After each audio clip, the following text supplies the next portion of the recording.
Hey, it is your buddy, Peace and Harmony with you here today. Much love going out to all the beautiful, empowered harmonizers.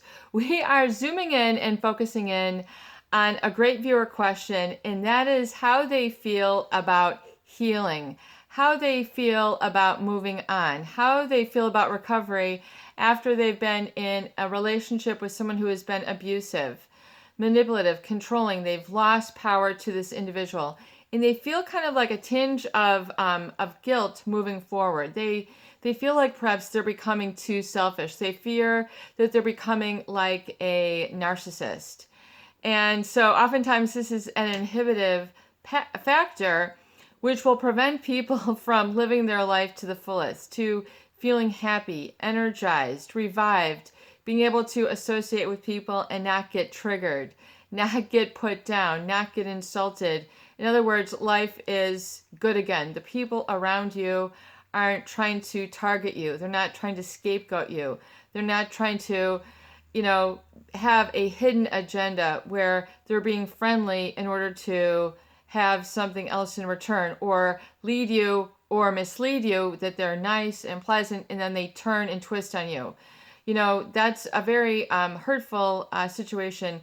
However, moving forward and moving on is the right and the positive thing to do. Don't doubt yourself if you feel like you're becoming too selfish, because you're not taking care of others, because you're not overextending yourself, because you're not depleting yourself, because you're not, going and arguing and going through the struggle with these hurtful and difficult relationships. People oftentimes are feeling narcissistic or guilty, survivor's guilt, what also might be called like survivor's guilt, when they feel okay to move on. In other words, to stop the struggle, to stop the fighting, to stop the forcing of trying to go tit for tat and back and forth. It's, in my viewpoint, if you're trying to argue on that energetic level with someone who is narcissistic or psychopath, you're just setting yourself back. You are depleting and emptying yourself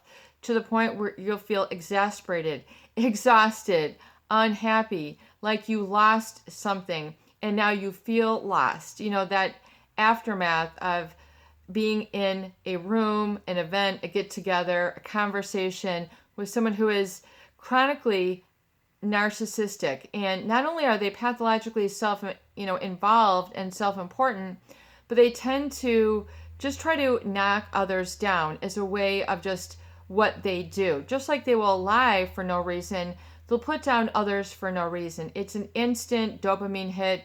It's an instant vote for them as the biggest, the brightest, the one who knows about everything and anything under the sun, and no one else can compare.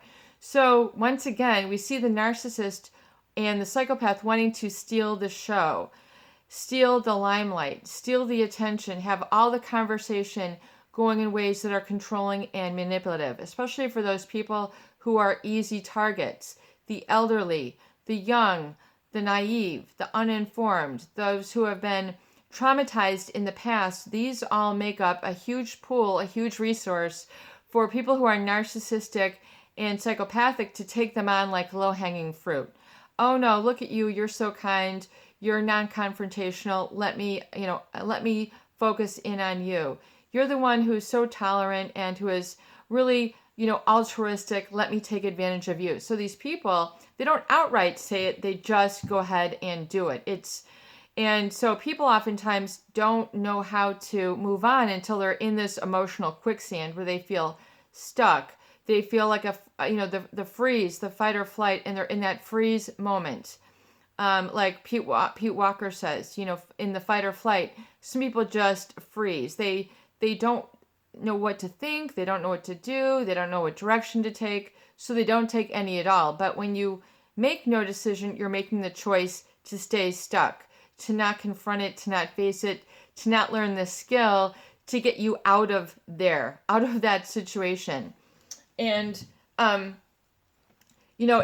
it's important that you, sort of unfreeze yourself and unlock yourself And don't feel guilty about realizing that you have the key to your own happiness.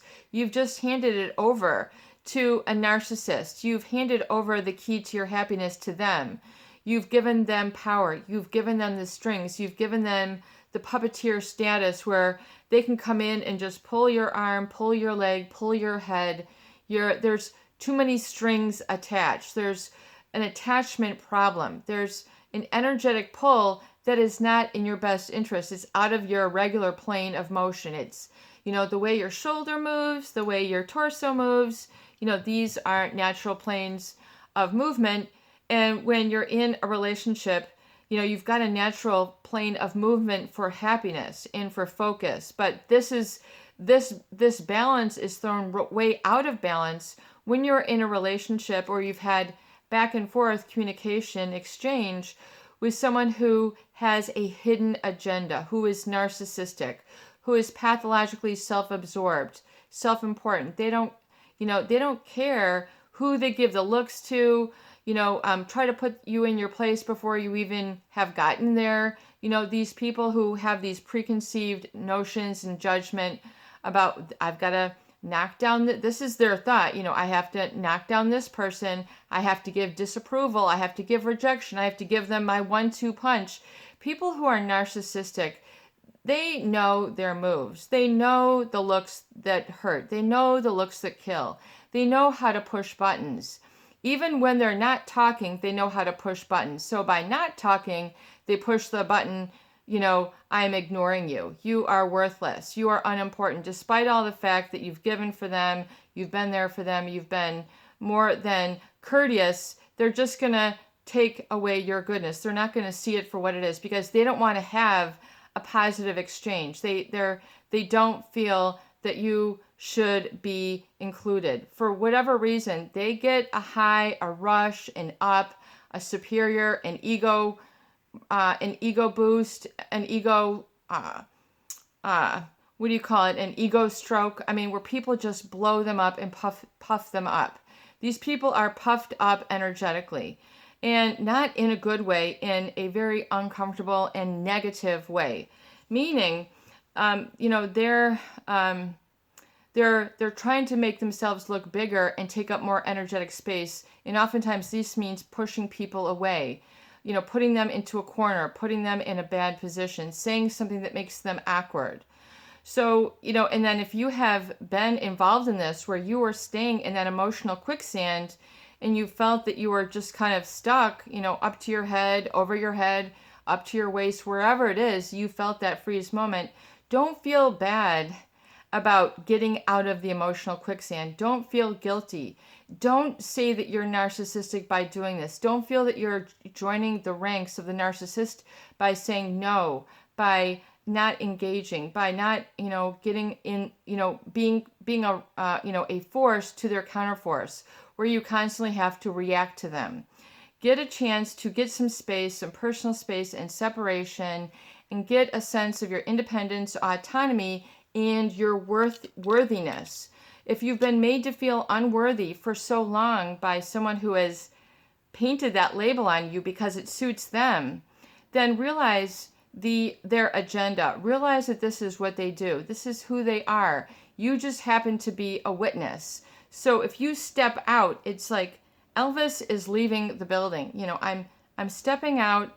I'm no longer engaging in having, this what I call conflict consciousness energy, where they're always trying to, things might be sailing along, but then, does that vest really fit you? Just out of the blue, where did you get that belt? Accusatory things which, aren't subject to really question. They'll all of a sudden, they've got X-ray vision for criticism. They have, supersonic vision that they can find one little thing. And whether, like we've had lots of, examples here. We had one viewer who said, the narcissist would complain about what side of the plate they ate their food on. Commenting about how you use your fork, where you put your meat, on the plate, how you cut things, the clothes that you wear, how you spend your time, what you focus on, who you are, what you do, while you're there with them. Everything is subject to criticism and doubt and scapegoating. Scapegoating is when an individual projects their negativity because they don't want to be responsible for it. So they hand it over to somebody else, their insecurity. Here you go, try this insecurity on for size and see how it feels. Oh, this feels rotten, this feels miserable, this feels very dark and dank, and I don't like how this feels. Oftentimes people don't know you have to give it back. You have to purge that from your energetic field. They will give it to you, and you don't need a negative handout. You don't need to put your hand out and say, yeah, I'll take your negativity. Oftentimes a lot of people think that this is a way to have their best approach in a relationship. Oh, let me take on all your problems. Let me help you with all that's negative. I am so strong. I have, an abundance of happiness. Let me help you so you can be happy. That's the problem with the empaths. Those are the problem with the people who have an abundance of the positive that the narcissist does not have. So you might find yourself in, smooth sailing, ongoing relationships with them in the love bombing stage where they were playing you and you were giving the genuine. So there's this, there's the, a back and forth between the false and the authentic, and it's like you have to rely on the authentic. You have to be able to live your truth. And oftentimes it's the distance from being able to live your happiness that, eventually people are like, I'm getting really too far away. My happiness is so distant, and, you're not allowed to revisit your happiness oftentimes for a long period of time when you're in a relationship because you're constantly having to serve them, do what serves their interest, do what's best for them. And here you go, it's like the Mother Teresa complex. It's it's a complex that people feel if they're not taking care of others, if they're not living that altruistic life, that there must be something wrong with them. You're not behaving properly. This is, flawed thinking. It is okay to be happy. This is your inalienable human right. In fact, this homeostatic balance really needs to be understood and planned for in life. You have to make a plan to be happy, not only for the now, but for the future. You need to project your needs into the future. You need to know what your needs are. You need to know what makes you happy, what the results are, and you need to know what makes you unhappy and steer away, go the other direction. Get to a point where, you're on the path, and on the path where the positive, the fun, the balanced life is, the good life. You don't have to be altruistic. You don't have to live a life of denial. You don't have to live a life of taking on other people's negative garbage. You don't have to be a landing post for somebody's negativity. You don't have to be an emotional dump ground. You don't have to be those things. If you were in the past, say, OMG, I was totally that in the past.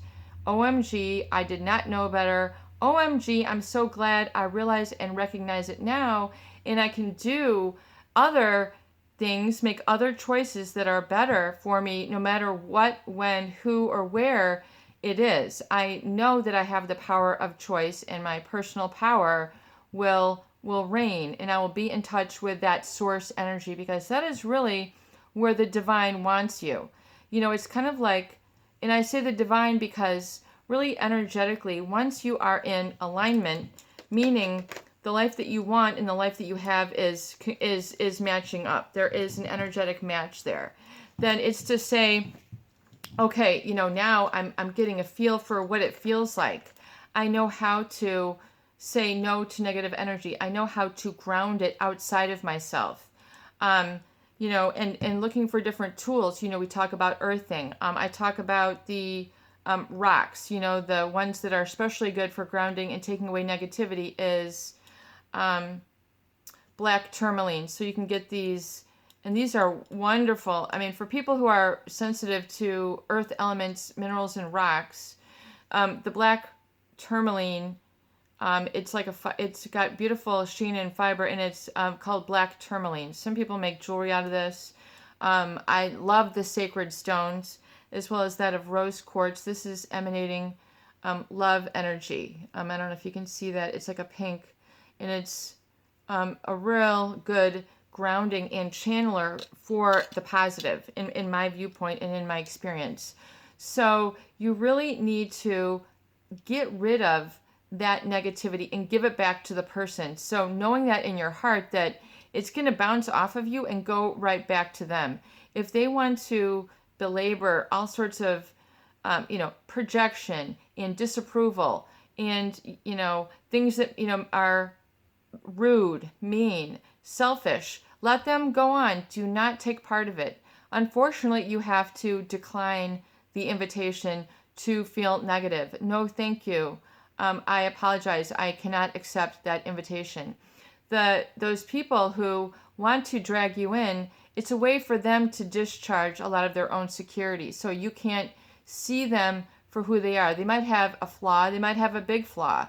They don't want that to be visible or seen, so they puff up their ego to kind of it's a distraction. It's like a defense mechanism. I think a lot of animals in nature have this, perhaps even like a cat. Have you ever seen a cat that gets very scared and then they put all their hair on their end and they give you that look like they're going to pounce or bite? That's fight or flight. That is what it looks like in a cat. They puff themselves up. They make themselves look big. I'm sure there's a lot of, animals in nature who do this, but that is like what a narcissist does. They're puffing up their ego, and it's very much on stage, especially during holidays or events where there's a lot of people and they want to have the loudest laugh, the brightest, hat, whatever it is. These people who want to have it all and and have that sort of entitlement attitude, like I am all this, and and a bag of chips, and all you other people just look on and bask in my glow. I mean, that is the attitude. And so a lot of people just play along and oftentimes get caught up in that, and if that was you, I'd, have some compassion on yourself. OMG, I've been through a lot, have some mercy. Have some mercy on yourself. Have some empathy for yourself. Give yourself some attention. And if others give you attention, great, but don't make your happiness depending on that. Make your happiness dependent on being independent and on your own, and having those emotions then fall right into place. So they're not chaotic. They're not, in this friction, this tension that a narcissist will cause. And they'll do this to people they know. They'll do it to strangers. They'll do it on the phone. They'll do it in person. They'll do it via email. This is just who they are. You just have to be like, you happen to be a landing place, a target that was just easy for them to project upon. And you did not know better. But you've got eyes now that see, ears that hear, hands that feel, heart that listens, a gut that can teach you and train you and guide you, and the mind to process it and balance it out now that you are kind of working on these things. So do not feel guilty don't feel guilty would be my suggestion, and don't call yourself a narcissist because you're taking care of yourself and because you're happy. It feels like, a hidden treasure that you've just come upon and you don't know what to do.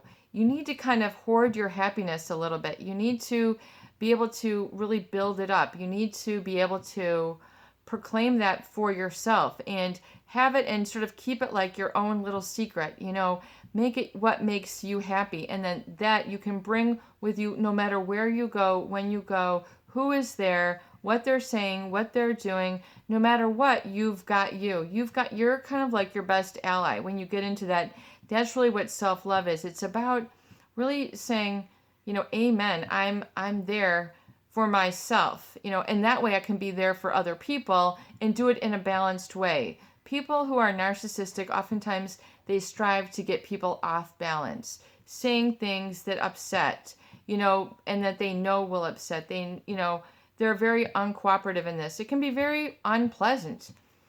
And, you might have thought, well, putting up with the unpleasant is my job, Well, eventually, you don't need to be like working, you don't need to be like on the job 24/7. I mean, it's going to crush you. It's going to burn you out. It's going to make you feel depressed. So feel good about taking care of yourself, taking yourself out for lunch, taking yourself out for a brunch, taking yourself for a walk, going on a photo shoot for yourself, taking a bike ride, going for a walk, going for a jog, going for, an earthing, where you can walk through a park and just take your shoes off and socks off and walk bare feet, and then discharge a lot of that negativity and feel the joy. Begin to also look at your diet. Juicing is an amazing way to give yourself pure, radiant energy. If you get a slow masticating juicer, I have a juicer which is wonderful. It's a slow masticating juicer. It's an omega juicer. I think it's like 806, J806 or something. There's a lot of slow masticating juicers where you can get your fresh fruits and vegetables, which are very high and packed with nutrients. And this will help your immune system sort of feel very charged up, and it'll give you a feeling of health and strength from within. Little changes like that, where you are taking really that next step. You're taking your self-care and your self-love to the next level. That, is to be commended, applauded, and encouraged. When you're moving through this, you've been through enough, you've been through it all, you've been around the block enough to know what that block looks like. So let's move on to the new. Take your self-care to the next level. In the book that I'm writing, I talk about resensitization and using all of your senses and rehabilitating from there. I've been talking about that for almost over 2 years at this point, where I've been curating this data. And for this, you have to understand that all of your senses are receptors, and all of your senses are also expressors. And so, including, your 5 senses, including your 6th and your 7th, your awareness and your connection to the divine, which is like your intuition, and then your higher guidance. These are high level energies, which you need to acknowledge and validate and have gratitude for in order for these to all work in alignment. So it's very important to be able to have, that higher, that next level. Really, to get the good life, it's bringing your self-care and your love and care for self to the next level without feeling guilty that, you're feeling that you're not taking care of somebody, that you're disappointing somebody or letting somebody down. Are those the feelings that you are fearful of? It's time to say, what my priority is getting clarity and getting a purity of being, outside of this toxicity. You've been through enough. You need to detox, and all of your senses. So repriming and getting them all working together and breathing through this is so very crucial. And you can do it. You can give yourself this gift of focus, of calm, of peace, of feeling gratitude, of being at one with yourself, and feeling rejuvenated and, yes, joyful and happy. OMG, how long has it been? And give and don't feel like that this is like a once a week feeling, a once a year feeling, a once in a lifetime. Give yourself these freedom and happy moments consistently throughout the day. Make sure that you're doing it. Do what makes you happy. When you find yourself kind of getting either that anxiety or toxicity back, say, no, thank you. I choose happiness, and then breathe through it. No, thank you. I choose peace and calm and move through it. I choose freedom and move through it. No, thank you. I choose. No, thank you. I choose. And then, you can even wish the sender of that negativity, to love and light. I wish you love and light. No, thank you, though. This is not the place for you to stop. This is not the place for you to be. Just really make that very clear and be very assertive. When you speak with your heart, be very assertive. Put your foot down and mean it, and have alignment through your body, mind, and spirit. It doesn't matter if you're 50 pounds, it doesn't matter if you're 350 pounds, no matter where you are, you can be in alignment where everything is in the groove. And then you'll find when you continue to do this that your body weight will be correct. You'll have adjustment of your feelings. Your emotions will begin to auto adjust when you work through and you enforce the tools that we discuss here on the Peace and Harmony channel. They will work for you, and to instill the confidence, know that you have permission. Give yourself permission. I give myself permission today to let go of that negativity and give it back to the sender. Thank you very much. Give it back, but only, and take your energy and select and choose the positive. That is your free will. That is your free will. That is what, the big guy, the big girl upstairs wants you to be. That's what all the archangels want. They want people to be happy and do what they love, and to separate and get away from the negative, the distraction, the hurtful, the damaging, some people call it the unclean. They have all these different terms for it, and today is Easter. Happy Easter, everybody. It is the day of the resurrection, an amazing miracle, and believe in miracles, that miracles can happen in your life. In fact, say today, I'm going to experience a miracle. If the universe is listening, please show me a miracle. If divine order is listening, please show me a miracle today and let me know it when it arrives. And let me have that today. Please give me the gift of the miracle of the good life, the miracle of the divine. Please let me see it and please let me know it today.